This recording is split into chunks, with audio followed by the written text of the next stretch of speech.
tila nangihimasok na ang China sa usaping politikal ng bansa tungkol sa mga nangyayaring gusot sa flood control project ng bansa at maging hindi matapos-tapos na korupsyon kung saan ilan sa mga matataas na opisyal ng gobyerno ay sangkot sa isyong ito. Nag-react kasi ang China sa naging payag ng Pangulo kumakailan lamang tungkol sa pagbuo ng Task Force Philippines noong isang linggo kung saan hindi ito nagustuhan ng China dahil ayon sa mga ito, labag ito sa batas ng Communist Party of China ang mga bansang gumagawa ng anumang mga paglalayong sa mga karagatang na sasakupan ng kanilang 9-dash line. Sinabi noong Sabado ni Pangulong Ferdinand Marcos Jr. na hindi niya inaasahan na ang bagong likang Task Force Philippines ay isang bagong kooperasyong militar sa pagitan ng US at Pilipinas ay magpapaigting ng tensyon sa West Philippine Sea, isang lugar kung saan madalas ang flashpoint sa pagitan ng Maynila at ng Beijing habang patuloy na inaangkin ng China ang buong karagatan. Sa pagsasalita sa mamamayag sa Malacanang, sinabi ni Marcos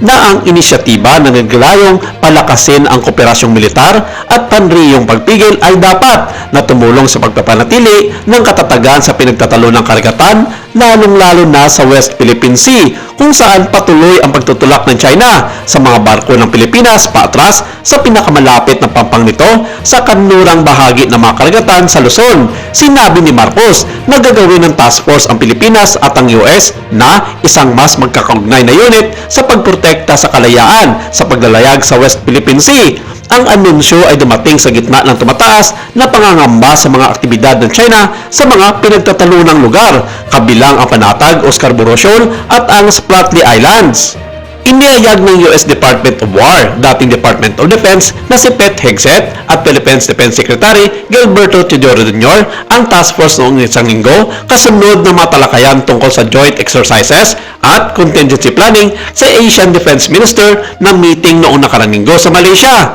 Sa kabila nito, nagbigay ng kanilang payag ang China na bago raw maglatag ng kanyang payag ang Pangulo ng Pilipinas sa mga issue sa South China Sea, maigi na raw na iusin na lang muna ni Presidente Marcos ang mga panloob na suliranin ng bansang Pilipinas. Bagay na sinabi ng China na hindi raw umuunlad ang Pilipinas dahil sa mga talamak na korupsyon na nangyari sa gobyerno ng Pilipinas. Kung hindi raw kaya ni Marcos na pamunuan ang bansa, mas maigi dumano na bumaba na lang daw ito sa pwesto at palitan ng taong makapagbigay ng tamang direksyon para sa Pilipinas. Wala pa naging tugon dito ang Malacanang sa bagong payag na ito ng China bagkus sinabi na noon pa ng gobyerno ng Pilipinas na walang ibang bansa ang makapagdikta sa kung anuman ang gagawin nito para mapalakas ang sandatan lakas ng Pilipinas, katuwang ang mga kalyado nitong bansa tulad na lamang ng Amerika, Japan, Australia, Canada at France.